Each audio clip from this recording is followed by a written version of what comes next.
In the beginning, just three simple words, really, and yet they instantly create anticipation in you, don't they?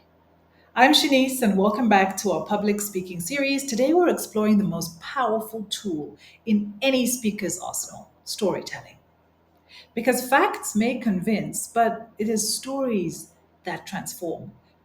So let's start with the science. When we hear data or abstract concepts, only two areas of our brain actually activate. However, when we experience a story, our brain lights up completely as if we're actually living those events ourselves. And that's because stories trigger the release of oxytocin, sometimes known as the love hormone, the bonding hormone, but in this case, the trust hormone, what helps us to create an emotional connection with our audiences. So they make your message stick because our brains are literally hardwired for narrative, not bullet points. If you think about it, you've probably forgotten countless PowerPoint presentations, and yet you remember that weird story from childhood. And that's the difference between information and transformation and influence. It's why the world's most influential speakers use stories constantly. But when you're doing a PowerPoint presentation or a proper work presentation, there's times to use stories. You can't just tell stories all the time because you've still got to incorporate the data. So, when should you incorporate stories into your presentations? Here are those key moments. The first is the opening: brief, relevant story that can grab attention and establish that emotional connection with your audience. The second is a transition. Stories are great at creating natural bridges between different points or sections. The third is when you want to make abstract concepts concrete. For example, every time I'm teaching strategy, I have a component of strategy called the environment that can be quite hard for people to understand what I mean. So I always use the story of losing weight. I say if you're planning to lose weight and you're on a diet, but you're a mom who has to shop her for a family and you buy biscuits, cake, chocolates, and soda, you might tell yourself that you're buying these for the kids or your husband to eat, but they have entered your environment. And at 2 in the morning, when you're craving a midnight snack for whatever reason, you creep downstairs, all your willpower will be out the window, and you will start with one biscuit, and before you know it, the entire packet is gone, simply because of the power of your environment. And every time I tell that story, people can immediately relate to the importance of environment when you are creating a strategy. See how that works? So let's go to the fourth place in which you can use the power of storytelling in your presentations. And that's when you need to overcome objections. Stories are great at addressing resistance without triggering people to be defensive. And then your closing, ending with a story that sort of brings home your main message, can create a finale that people will really remember.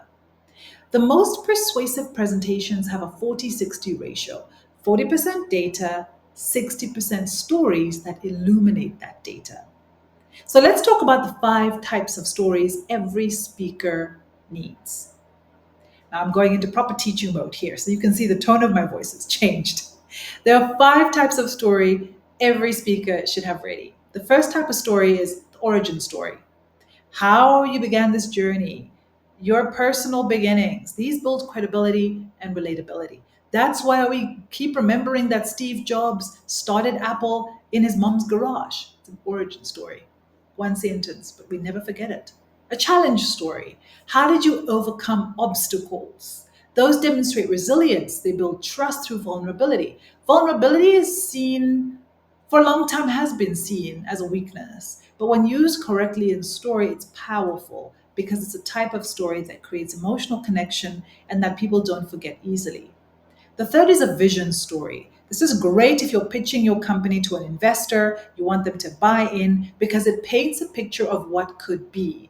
Your courage, your belief that inspires action towards a desired future with the person you're pitching to.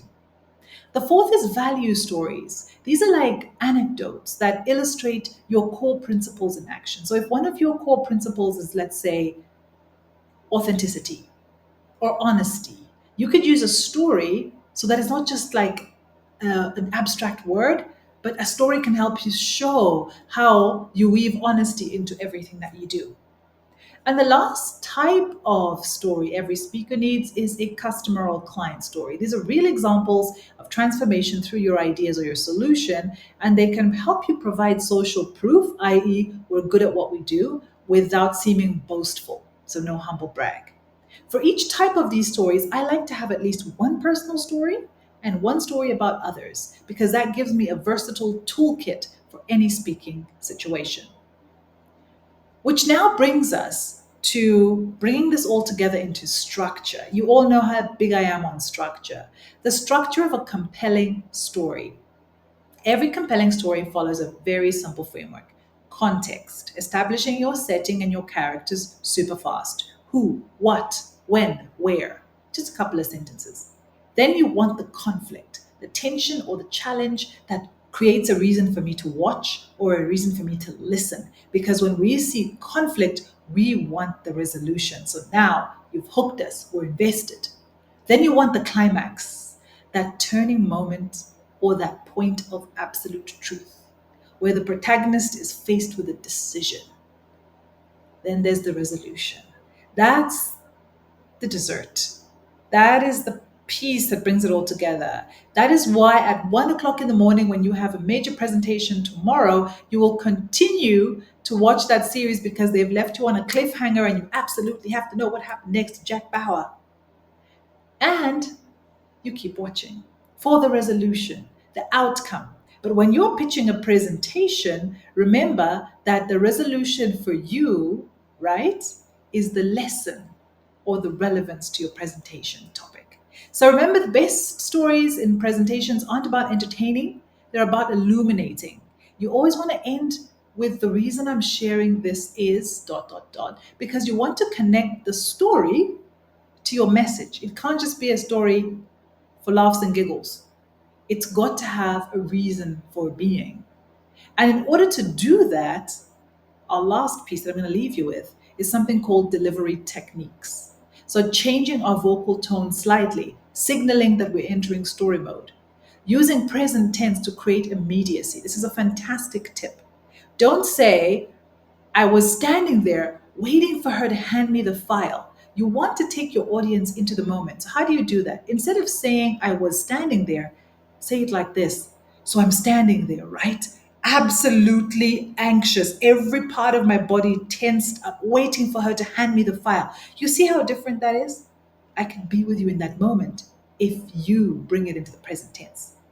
Then you need to include sensory details, but only the most impactful ones. The hairs on my hands stood up. My heart started beating faster. I started to feel a sense of dryness in my mouth. All of these are sensory details that help to really bring in that story. Use dialogue sparingly but strategically. And then she looked at me and said, You will not enter. Sparingly, but dialogue can also be used. And then create moments of high energy and quiet reflection, but contrast it such that if the story is in a moment of tension, of anxiety, of speed, of needing a resolution, your tone, your pace, all of those things are much faster. But if it's a moment of quiet reflection, of needing to go within to find the answer, you want to create contrast between those moments.